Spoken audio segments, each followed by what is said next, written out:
Hello दोस्तों, आज मैं आपके लिए लेकर आई हूँ जीत आपकी के चैप्टर नंबर 2 का पार्ट 4। अगर आपने इससे पहले के वीडियोस नहीं देखे हैं तो द सीक्रेट की प्लेलिस्ट पर जाकर जरूर देखें।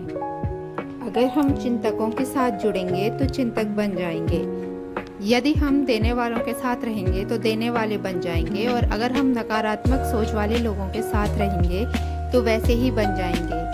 जब कोई जिंदगी में कामयाबी हासिल करता है तो तुच्छ लोग उस पर कीचड़ उछालते हैं और उसकी टांग खींचने की कोशिश करते हैं। जब हम खुद को ऐसे तुच्छ लोगों से उलझने से बचा लेते हैं तो हम जीत जाते हैं। मार्शल आर्ट में सिखाया जाता है कि जब कोई हम पर हमला करे तो उसे रोकने के बजाय अपनी जगह से हट जाइए। क्यों? इसलिए कि रोकने के लिए ऊर्जा की ज़रूरत होती है। उसका इस्तेमाल और बेहतर कामों के लिए क्यों न किया जाए। तुच्छ लोगों से उलझने के लिए हमको उनके स्तर तक नीचे उतरना पड़ता है, और वे यही चाहते हैं, क्योंकि ऐसा करके हम उनमें से एक बन जाते हैं। नकारात्मक लोगों को अपने मकसद में कामयाब मत होने दीजिए। खुद को नीचे मत गिराइए। याद रखिए कि किसी आदमी का चरित्र केवल इस बात से नहीं आंका जाता कि वो कैसी सोहबत में रहता है, बल्कि इस बात से भी आंका जाता है कि वह किन लोगों की संगत नापसंद करता है। धूम्रपान, नशीली दवाएं और अल्कोहल। मेरे शराब न पीने की एक वजह यह है कि मैं जानना चाहती हूँ कि मैं कब अच्छा समय बिता रही हूँ। शराब पीने के बाद आदमी के दिल दिमाग पर कोई रोक टोक नहीं रह जाती और वो मनमानी हरकतें करने लगता है। सफ़र के दौरान मैंने देखा है कि कुछ देशों में शराब पीना वक्त बिताने का जरिया बन गया है। अगर हम शराब नहीं पीते हैं तो वे हमें इस तरह देखते हैं जैसे कि हम कोई गलत काम कर रहे हैं। उनका आदर्श ये है, अगर हमारी स्कोच अच्छी है तो इससे कोई फर्क नहीं पड़ता कि हमारी अंग्रेजी कितनी बुरी है। अगर कोई बैंकर उनसे पूछे कि आपकी नगद संपत्ति क्या है तो वे स्कॉच की 2 बोतलें दिखा देंगे। आज के दौर में शराब और सिगरेट पीना शान की बात मानी जाने लगी है। इनकी शुरुआत करते वक्त आदमी सोचता है, पहली बार ही तो पी रहा हूँ। अगर हम लोगों से पूछें कि वे अल्कोहल या नशीली दवाएं क्यों लेते हैं तो वे हमको जश्न मनाने, मज़ा लेने, दिक्कतों को भुलाने, तनाव दूर करने, तजुर्बा करने, दूसरों पर रोब डालने, खुद को फैशनेबल साबित करने, मेलजोल बढ़ाने और व्यापारिक मकसद जैसी कई वजह गिना देंगे। लोग खुद को साथियों की मांग के मुताबिक ढालना चाहते हैं। मुझे ताज्जुब होता है कि क्या तुम मेरे दोस्त नहीं हो? बस एक जाम सफ़र के लिए, केवल एक जाम मेरी सेहत के लिए जैसे जुमले की वजह से साथियों के दबाव में कैसे आ जाते हैं। सामाजिक दबाव की वजह से शराब पीने वालों के अंजाम को इस कविता में बहुत अच्छी तरह दर्शाया गया है। मैंने तुम्हारी सेहत के लिए शराब खानों में पी है। मैंने तुम्हारी सेहत के लिए अपने घर में पी है। मैंने तुम्हारी सेहत के लिए इतनी बार पी है कि पीते पीते मैंने अपनी ही सेहत खराब कर ली है। शराब पीकर गाड़ी चलाने से जिंदगियां चली जाती है। जेरी जॉनसन ने अपनी किताब इट्स किलिंग ओवर किड्स में अमेरिकन हॉस्पिटल एसोसिएशन की रिपोर्टों का हवाला देते हुए लिखा है कि वहां अस्पतालों में दाखिल होने वाले आधे से अधिक मामले अल्कोहल से जुड़े होते हैं। नेशनल सेफ्टी काउंसिल के 1990 के दुर्घटना तथ्य संकलन के मुताबिक अमेरिका में अल्कोहल पीने की वजह से हर 60 सेकंड में एक दुर्घटना हो जाती है। अश्लील साहित्य महिलाओं और बच्चों को इंसान के स्तर से गिराने का जरिया है। अश्लील साहित्य की वजह से महिलाओं को इंसानी नजरिए से नहीं देखा जाता। बच्चों का यौन शोषण होता है, शादियां टूटती है, यौन हिंसा बढ़ती है, नैतिक मूल्यों को मखौल उड़ता है, व्यक्ति, परिवार और समाज नष्ट होते हैं। अमेरिका में हर 46 सेकंड में किसी न किसी महिला के साथ बलात्कार हो जाता है। National victim centre, crime victim research and treatment centre सन 1992 बलात्कार करने वालों में से 86% लोगों ने स्वीकार किया है कि वे अश्लील साहित्य नियमित रूप से पढ़ते रहे हैं। उनमें से 57% लोगों ने यह भी माना है कि यौन अपराध करते समय उन्होंने अश्लील साहित्य में बयान किए गए दृश्यों की नकल की थी। यह देखकर दुख होता है कि कुछ लोग पैसा कमाने के लिए इतना गिर जाते हैं कि अश्लील साहित्य की बिक्री को अपना पेशा बना लेते हैं। नकारात्मक फिल्में एवं टेलीविजन कार्यक्रम। आजकल के बच्चों के नज़रिए और मूल्यों पर किसी और के बजाय फिल्मों और टेलीविज़न कार्यक्रमों का ज़्यादा असर पड़ता है।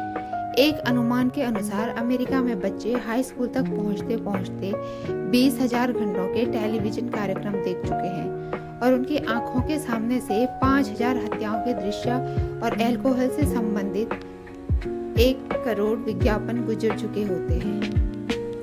इन टेलीविज़न कार्यक्रमों और विज्ञापनों से संदेश मिलता है कि शराब पीना मौज मस्ती है, सिगरेट पीना शान की बात है और नशीली दवाओं का तो जमाना है। अगर अपराध इतनी तेजी से बढ़ रहे हैं तो इसमें हैरत की कोई बात नहीं है। टेलीविज़न धारावाहिक और कार्यक्रम तथा फिल्में शादी से पहले के और शादी के बाद पराये स्त्री पुरुषों के साथ कायम होने वाले शारीरिक संबंधों को बड़े लुभावने अंदाज में पेश करते हैं। इसलिए अगर रिश्तों में प्रतिबद्धता की कमी दिखाई देती है और तलाक के मामले बढ़ते जा रहे हैं तो हमें इन चीज़ों पर ताज्जुब नहीं होना चाहिए। कच्चे दिमाग वाले लोग मीडिया में देखी सुनी चीज़ों को ही अपने मानक और मानदंड बना लेते हैं। वैसे एक हद तक इन चीज़ों का असर हम सब पर होता है। गाली गलौज के इस्तेमाल से यही लगता है कि ऐसी भाषा का इस्तेमाल करने वाले के पास शब्दों की कमी है, पर वो खुद पर काबू नहीं रख पाता और उसमें आत्म अनुशासन की कमी है। रॉक संगीत। कुछ लोकप्रिय गीत अश्लील हैं। हम जो संगीत सुनते हैं या कला के जिन प्रदर्शनों को देखते हैं वो हमारे अवचेतन मन पर असर डालता है। 7वां कदम, जरूरी कामों को पसंद करने की आदत डालें। जो जरूरी है उसे शुरू करें, फिर जो मुमकिन है वो करें और आप अचानक पाएंगे कि आप नामुमकिन कार्य भी करने लगे हैं। कुछ काम ऐसे होते हैं जिन्हें हम पसंद करें या नापसंद करें, पर वे हमें करने ही पड़ते हैं। जैसे कि एक माँ अपने बच्चे की देखभाल हर हाल में करती है। कोई तकलीफदेह हो सकता है, जरूरी नहीं उसे उसमें हमेशा सुख मिलता हो, बल्कि कई बार ये तकलीफदेह हो सकता है। लेकिन हम ऐसे जरूरी कामों को पसंद करना सीख लें तो फिर नामुमकिन भी मुमकिन बन जाता है। 8वां कदम है अपने दिन की शुरुआत किसी अच्छे सकारात्मक काम से करें। सुबह के वक्त सबसे पहले कोई अच्छी चीज़ पढ़ें या सुनें। रात में अच्छी तरह सोने के बाद हमारा तनाव दूर हो चुका होता है और हमारा अवचेतन मन किसी बात को बड़ी आसानी से कबूल कर लेता है। इससे दिन भर के लिए एक लय बन जाती है और हमारी दिमागी सोच का ताना बाना सही रूप ले लेता है, जिससे हमारा पूरा दिन अच्छा बन जाता है। खुद में बदलाव लाने के लिए हमें सोचे समझे ढंग से कोशिश करनी होगी और पूरे संकल्प के साथ अच्छे विचार और व्यवहार को अपनी जिंदगी का हिस्सा बनाना होगा। सकारात्मक विचार और व्यवहार को अपनाने का अभ्यास रोज करें और इसे तब तक जारी रखें जब तक यह आदत न बन जाए। हार्वर्ड विश्वविद्यालय के विलियम जेम्स का कहना है, अगर आपको अपनी जिंदगी बदलनी है तो उससे शुरुआत फौरन करें। अगर आप अब तक बताए जा चुके 8 तरीकों पर अमल करें तो विजेता बन जाएंगे। जीतने वाला बनाम हारने वाला। जीतने वाला हमेशा समाधान का हिस्सा होता है, हारने वाला हमेशा समस्या का हिस्सा होता है। जीतने वाले के पास हमेशा कोई ना कोई कार्यक्रम होता है, हारने वाले के पास हमेशा कोई ना कोई बहाना। जीतने वाला कहता है मैं आपके लिए ये काम कर देता हूँ और हारने वाला कहता है ये मेरा काम नहीं है। जीतने वाले के पास हर समस्या का कोई ना कोई हल होता है, हारने वाले के पास समस्या है हर समाधान के लिए। जीतने वाला कहता है मुश्किल होने के बावजूद ये काम किया जा सकता है, हारने वाला कहता है इस काम को किया जा सकता है पर यह बहुत मुश्किल है। कोई गलती करने पर जीतने वाला कहता है मैं गलत था, हारने वाले से कोई गलती होती है तो वो कहता है इसमें मेरी कोई गलती नहीं थी। जीतने वाला वचनबद्ध होता है, हारने वाला खोखले वादे करता है। जीतने वाले की आंखों में कामयाबी के सपने होते हैं, हारने वाले के पास खोखली योजनाएं होती है। जीतने वाला कहता है मुझे कुछ करना है, हारने वाला कहता है कुछ होना चाहिए। जीतने वाला टीम का हिस्सा होता है और हारने वाला टीम के हिस्से करता है। जीतने वाला लाभ को देखता है, हारने वाला तकलीफ देखता है। जीतने वाला संभावनाओं को देखता है, हारने वाला समस्याओं को देखता है। जीतने वाला सभी की जीत के सिद्धांत में विश्वास करता है और हारने वाले का मानना है कि जीतने के लिए किसी का हारना जरूरी है। जीतने वाला आने वाले कल को देखता है, हारने वाला बीते कल को देखता है। जीतने वाला स्थिर स्वभाव वाले तापस्थायी जैसा होता है, हारने वाला तापमापी जैसा होता है। जीतने वाला सोचकर बोलता है, हारने वाला बोलकर सोचता है। जीतने वाला विनम्र शब्दों में कड़े तर्क पेश करता है, हारने वाला कड़े शब्दों में कमजोर तर्क पेश करता है। जीतने वाला बुनियादी मूल्यों पर मजबूती से टिका रहता है, पर छोटी मोटी चीज़ों पर समझौता कर लेता है। हारने वाला छोटी बातों पर अड़ जाता है, लेकिन मूल्यों पर समझौता कर लेता है। जीतने वाला दूसरों की भावनाओं को महसूस करने में विश्वास करता है। वो मानता है कि दूसरों के साथ वैसा व्यवहार नहीं करना चाहिए जैसे व्यवहार की उम्मीद हम दूसरों से अपने लिए नहीं करते।